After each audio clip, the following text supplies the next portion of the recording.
komishanka doorashooyinka Soomaaliland ayaa waxa ay maanta tababar u fureen gudoomiyaasha 6 gobol ee komishanka doorashooyinka. ugu horreynna waxa kulankaasi tababarka loogu fureeyay gudoomiyaasha 6 gobol ee Soomaaliland ee komishanka doorashooyinka Soomaaliland hadal ka soo jeediyay afayeenka komishanka doorashooyinka Soomaaliland Commissioner Saciid Cali Muuse, Commissioner Cabdi Fataax iyo Commissioner Cabdiraxmaan Sagal.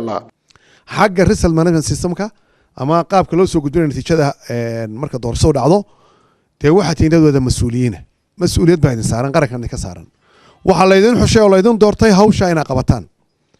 hawsha waxa la rabaa inaad ku qabataan daacadnimo iyo hawlkarnimo iyo sabir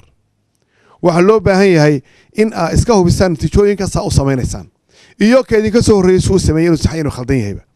waxa la rabaa inaad soo saartaan natiijo dhaba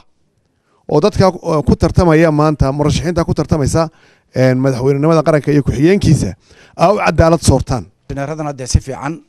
sida caadiga ahayd ayaad ula shaqeyn doontaan hadda tihiin madaxda gobolada waa dhantiin oo wadin arkaa ciidan kama maqna sida warbixinta nool ku keenay intiina suun baana hadhowna hawsha la socon doona insha Allah bidnil kareem iyada laftigeeda inaga saarantay marka komishanka heer gobol mid baan oranayaayo warbalimaka marka noqotaan nin walooba kaliga ha fikirina intaad u yeedhato macal kuwaagi degmada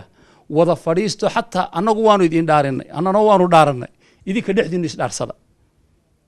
dhexdiinu isdhaarsada oo hadii la dusuunin baxaafad uu ku caraabo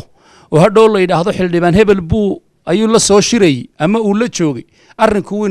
naga cakirmaya hadhowna xalkeeda meel dheer baynu ka raadinayna. dhinaca kale komishanka doorashooyinka Soomaaliland ayaa tababar u soo xidhay tababarayaashii tababari lahaa shaqaalaha ka shaqeyn doona doorashada madaxtinimada Soomaaliland ee fooda inagu soo haysa. Cabdirashiid Cabdi Wahaab Xuseen, Universal TV, Hargeysa.